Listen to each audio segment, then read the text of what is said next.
Tasty tasty కాకరకాయ curry పెద్దవాళ్ళకే కాకుండా పిల్లలకు కూడా ఎంతో ఇష్టంగా అయితే నచ్చుతుంది ఈ కర్రీ.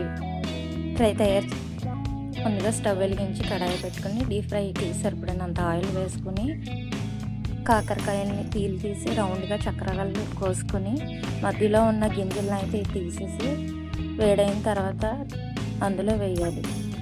ఫ్రై అయిన తర్వాత ఒక ప్లేట్లోకి తీసుకొని పక్కన పెట్టుకోవాలి.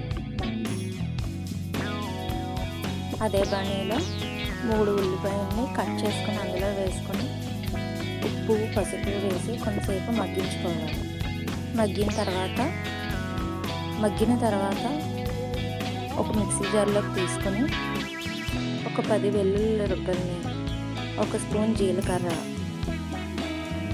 వేసుకొని ఒక 2 స్పూన్ల కారం కూడా అందులో వేసుకొని మిక్సీ పట్టి పక్కన పెట్టుకోవాలి. మళ్ళీ ఇంకొక ప్యాన్ పెట్టుకుని సరిపడినంత ఆయిల్ వేసుకుని ముందుగా ఫ్రై చేసుకున్న కాకరకాయ చక్రాలకి ఈ పేస్ట్ని అయితే నేను చూపించినట్టు స్టఫ్ చేసుకుని ఒక్కొక్కటిగా అందులో వేసుకుని ఫ్రై చేసుకోవాలి. మిగతా పేస్ట్ ఏదైతే ఉందో అది కూడా వేసి మూత పెట్టకుండా ఫ్రై చేసుకోవాలి. మా పిల్లలకైతే ఈ కర్రీ అయితే చాలా ఇష్టం అండి. మీ పిల్లలకు కూడా నచ్చాలంటే ఒక్కసారి ఇలా ట్రై చేసి పెట్టండి. పిల్లలకైతే బాగా నచ్చుతుంది. చివరిగా అయితే కరివేపాకు కూడా వేసి స్టవ్ ఆఫ్ చేయాలి. వీడియో నచ్చితే లైక్ చేయండి, సబ్స్క్రైబ్